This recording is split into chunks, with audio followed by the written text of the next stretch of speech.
अगर मैं किसी कंपनी में काम करता हूं या फिर आप में से कोई किसी कंपनी के अंदर काम करता है तो वो काम कैसा करेगा ये किस बात पर डिपेंड करता है कि कंपनी का मालिक कौन है, मेरी सैलरी कितनी है, मुझे कंपनी के अंदर कौन सा काम सौंपा गया है। यहाँ पर अगर मुझे उस कंपनी के अंदर नौकरी करनी है तो वहां पर मुझे 100% देना पड़ेगा। कोई वहां पर दगाबाजी या फिर कोई गलत काम, कोई सही तरीके से काम करना पड़ेगा। कुल मिलाकर अगर मुझे अपने पद को खोने से डर नहीं है, यानी कि मुझे अगर मेरी कंपनी खुद घर की है तो मैं वहां पर कैसा काम करूंगा वो आपको ही पता है। क्योंकि जब हमें अपने पद को गंवाने से क्या होता है कि कोई टेंशन नहीं रहता कि हम यहाँ पर बने रहेंगे, हम उसके चेले हैं, तो यहाँ पर हम अच्छा काम नहीं कर पाएंगे। इसी तरीके से एजुकेशन के अंदर भी होता है। अगर एजुकेशन के अंदर बार बार कोई गड़बड़ी होती है, बार बार पेपर लीक होते हैं, तो उनके जो मिनिस्टर है तो उनको भी अपने पद से खोने का डर तो होना चाहिए, क्योंकि वहां पर भी गड़बड़ियां हो रही है और उसका जिम्मेदार धर्मेंद्र प्रधान को ठहराया जा रहा है और उनको अपने पद से इस्तीफा देना ही पड़ेगा।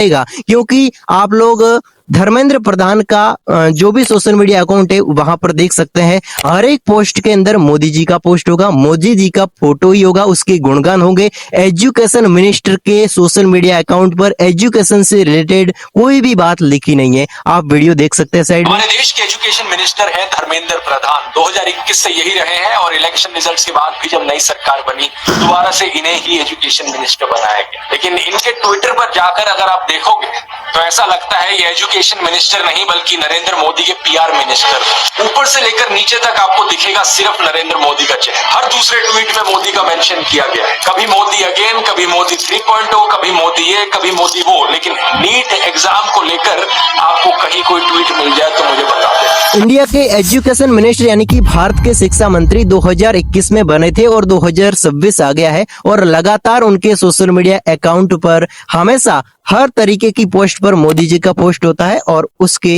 गुणगान भी होते हैं। तो कुल मिलाकर यहाँ पर आप मान सकते हैं कि यहाँ पर लगातार बने रहना इसी कारण पॉसिबल हुआ है और बार बार पेपर लीक होना और कॉकरोच जनता पार्टी के सामने टिकना एक तरीके से देखा जाए तो इम्पॉसिबल है।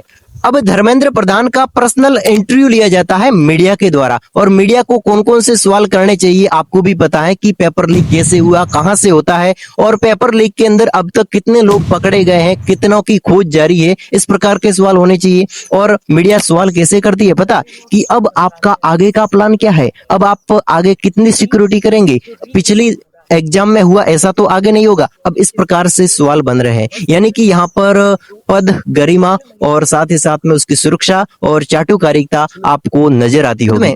और इसी के विरोध में धर्मेंद्र प्रधान को रिजाइन, इस्तीफा तो देना पड़ेगा। अगर नहीं दिया तो ये दिल्ली के जंतर मंतर से लगाकर लखनऊ यूपी तक ये मामला चला है, ये तब तक रुकना नहीं चाहिए जब तक मिशन सफल न हो जाए।